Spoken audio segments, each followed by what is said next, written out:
हमारा टॉपिक है real GDP and nominal GDP.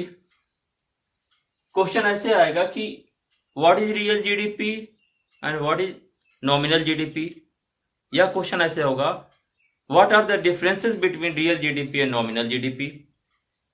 वास्तविक जीडीपी और नॉमिनल जीडीपी में क्या अंतर है, इसको मौद्रिक जीडीपी भी हम बोलते हैं। इसको समझने के लिए पहले हम ये समझ लेते हैं कि ये जीडीपी एट करेंट प्राइस और GDP at base year price क्या होता है। तो पहले आप ये समझ लो, जीडीपी एट करेंट प्राइस बोलते हैं value of goods and services valued at current year price, that is prevailing prices, is known as GDP at current price or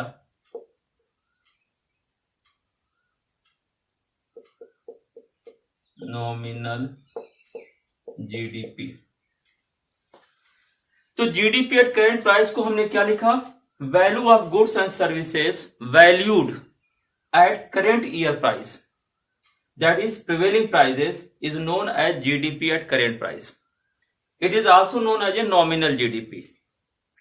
यानी जो मौद्रिक जीडीपी है उसका मतलब यह हुआ कि जो उत्पादन हो उसको उसी साल की कीमत से जब हम वैल्यूएट करेंगे उसको हम बोलते हैं जीडीपी एट करेंट प्राइस, या उसको हम बोलते हैं नॉमिनल जीडीपी। अब आप ऐसे समझो, सपोज करते हैं कि 2018 और 19 में आउटपुट हुआ हमारा 1000 क्वांटिटी,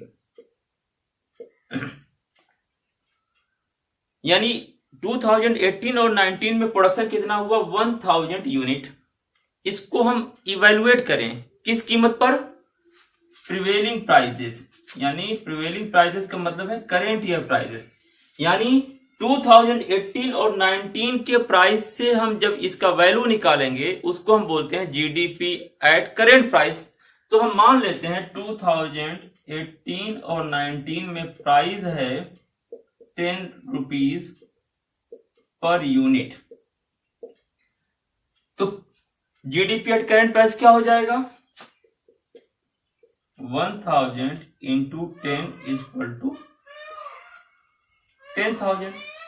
तो आपने निकाल लिया जीडीपी एट करेंट प्राइस। आपने किया क्या, 2018 और 19 की आउटपुट को 2018 और 19 के प्राइस से ही जब वैल्यूएट किया तो उसी को हम बोलते हैं जीडीपी एट करेंट प्राइस, या उसी को हम बोलते हैं नॉमिनल जीडीपी। तो आप एक बात तो समझ में आ गया कि नॉमिनल जीडीपी का मतलब हुआ जो वस्तु जिस साल उत्पादन हो उसी वर्ष की कीमत से जब हम उसको इवेल्युएट करेंगे, वैल्यूड करेंगे यानी मूल्य निकालेंगे, तो उसको हम बोलते हैं GDP at nominal price, GDP at market price, या उसको हम बोलते हैं नॉमिनल जीडीपी।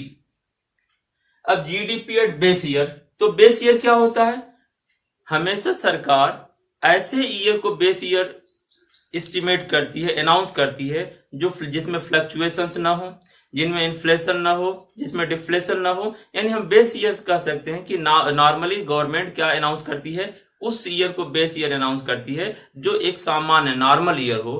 तो हमारा इस वक्त जो बेस ईयर है इंडिया में, हम यूज करते हैं बेस ईयर 2011 एंड 12। इसका यह मतलब हुआ कि जो 2018 और 19 के उत्पादन है उसकी कीमत कौन सी लेनी है हमें, 2011 और 12 के कीमत पर। यानी बेस ईयर को हम अगर डिफाइन करेंगे तो लिखेंगे value of goods and services valued eight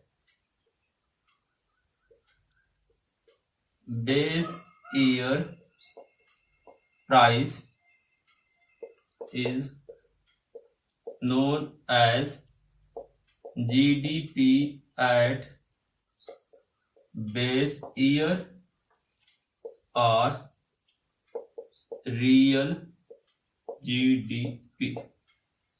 इसका मतलब यह हुआ कि 2018-19 की जो आउटपुट है 1000 यूनिट, इसकी वैल्यू किस प्राइस पर निकालनी है?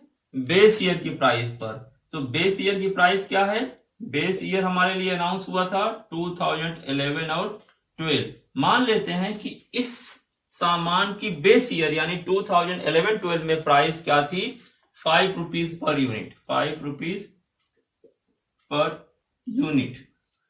तो इसका मतलब यह हुआ कि 2018-19 की जो आउटपुट है 1000 यूनिट, उसको 5 रुपीज से मल्टीप्लाई करेंगे तो आ जाएगा 5000।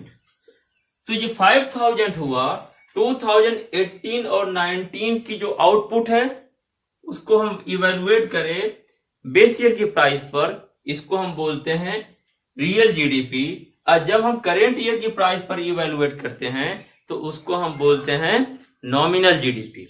इतनी बात तो समझ में आ गई। अब एक एग्जांपल से समझने की कोशिश करते हैं कि इससे सर फायदा क्या हुआ, क्यों हम ऐसा करते हैं। तो आप ये देख लीजिए,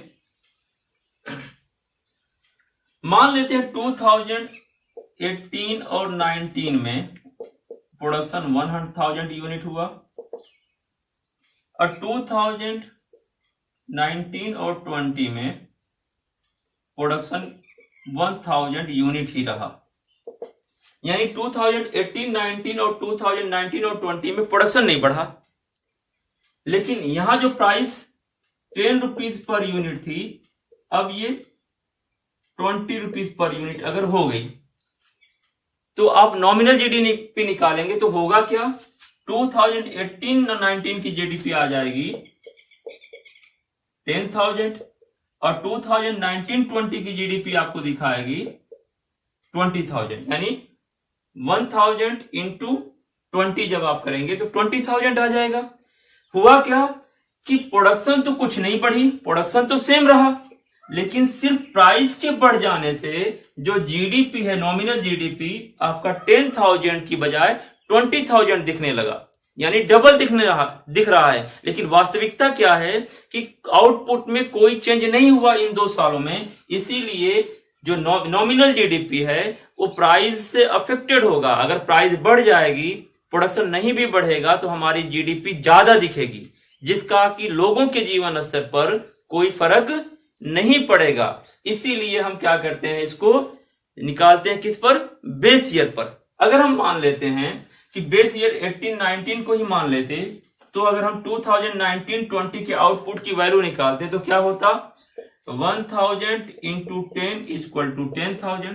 तो आप एक्चुअल पिक्चर आ जाता कि 2018 और 19 और 2019 और 20 में कोई उत्पादन नहीं हुआ।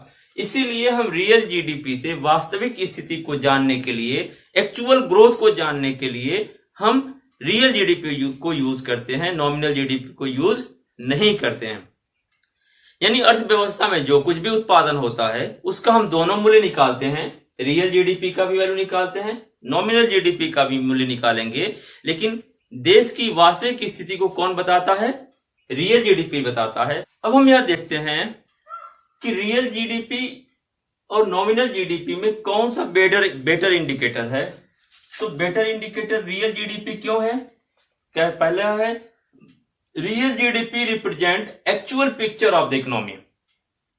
एक्चुअल पिक्चर इसलिए दिखा रहा है कि हमने बोला 2018 और 19 में भी प्रोडक्शन 1000 यूनिट का हुआ, 2019 और 20 में भी प्रोडक्शन 1000 यूनिट ही रहा, कुछ इंक्रीज नहीं हुआ। लेकिन यहाँ प्राइस 2018 में 10 था तो जीडीपी 10,000 था। लेकिन अगर सिर्फ प्राइस बढ़ गई 2019 और 20 में, यानी 20 रुपीज हो गया, तो जीडीपी हमारा 20,000 दिखने लगा, जो कि वास्तव में सही नहीं है। एक्चुअल में प्रोडक्शन नहीं बढ़ा तो जीडीपी में फर्क नहीं आना चाहिए। लेकिन ये जो फर्क दिख रहा है वो किसके लिए दिख रहा है? Due to change in price, तो नॉमिनल जीडीपी सही पिक्चर नहीं देता है, जबकि रियल जीडीपी इकोनॉमी का सही पिक्चर देता है।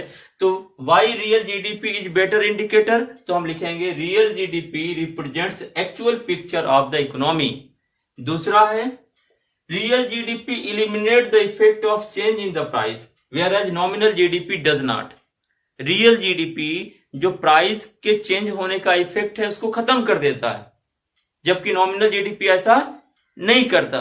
क्यों? क्योंकि हम किसी भी ईयर का जो इवैल्यूएशन रियल जीडीपी में करेंगे उसका जो प्राइस हम लेंगे बेस ईयर का प्राइस होगा, और बेस ईयर का प्राइस की वजह से जो हर वर्ष जो परिवर्तन होता है प्राइस में उसको इलिमिनेट कर देगा।